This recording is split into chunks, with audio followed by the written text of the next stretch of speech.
Bueno, guk boxa arte elkarte modua, dala ja 4 urte, hori gure artean hasi ginen hitz egin Inautiretako kartela zergatik ez dut ezan lehiaketa ireki baten aurkezten, eta betire 1969 urtetiken egile berdinen esku gelditzen zala ez.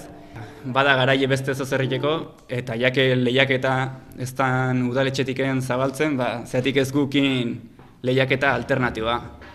Orduan hori 2014ko proposatu genuen Inautiretako kartela alternatibon lehiaketa, eta izan ditugu 5 partaide aurten, eta horien artean irabazlea Aiora Astiz izan da.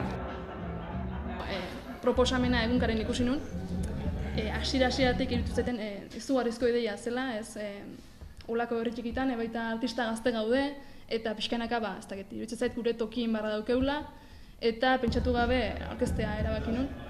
Bueno, oinarritan atentzioa ditu ziten baldintza bat, ziela 2 kolore erabili barrezean baldintza, eta gustatu zitzaidan binomio hori, 2 kolore erabiltzarena.